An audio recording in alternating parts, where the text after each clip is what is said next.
why TeamSeas doesn't work, their interceptors. He also joined the ocean cleanup. That is Previously, I made a video about TeamSeas, the initiative from Mr. Beast and Mark Rober to raise $30 million to remove 30 million pounds of plastic pollution from the ocean. And the point of that video was a general overview of the project while offering a few criticisms. Something that I didn't talk about for the sake of brevity, however, was one of the key aspects of the initiative, which is that the money he raised was being split between two different not-for-profits. The Ocean Conservancy, a very well-respected not-for-profit that focuses on conservation, and the Ocean Cleanup, a different charity that uses interceptors. Yes, the carbon offset scheme is how early Tesla was being run, or how Tesla is still being run.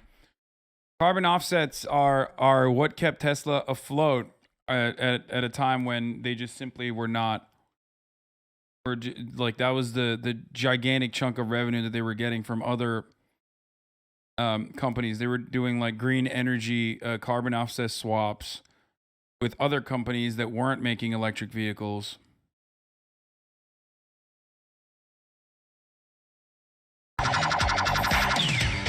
The interceptors are a series of semi-autonomous vehicles that float on the surface of rivers, funneling and collecting plastic waste for subsequent disposal. The Ocean Cleanup originally used similar technology to collect plastic waste in the open ocean.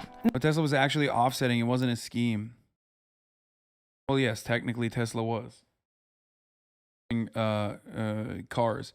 But it's the same as this shit, like trees and stuff. You're doing the thing rather than using it as an extortion mechanism. So it might be not the most productive way to go about it. Now, the big criticism that myself and experts in plastic pollution shared about TeamSeas was its emphasis on cleanup and not preventing more plastic being added to the oceans, which is what the interceptors seem to do.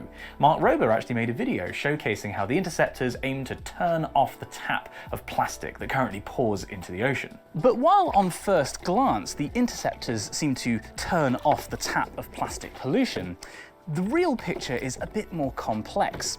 And the fact that it is complex is one of the issues here.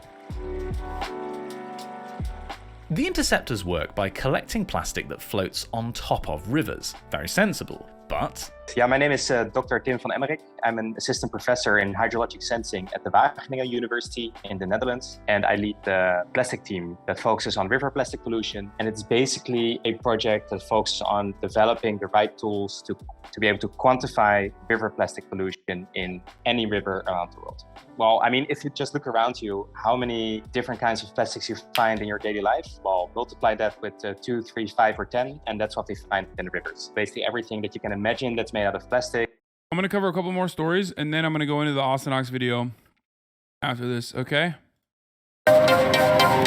Oh, shit. I wanted to watch this one, too. What the fuck? I can't believe I, like, accidentally clicked on this.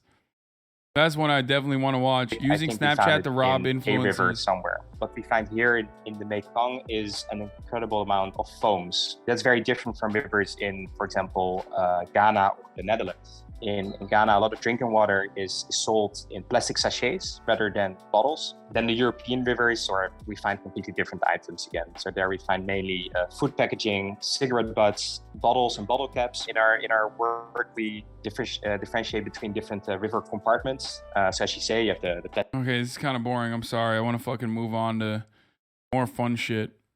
I don't want you guys to yell at me, but I think we've done 5 hours and 43 minutes of like serious news coverage, and we still got the Hasanabi thing to talk about.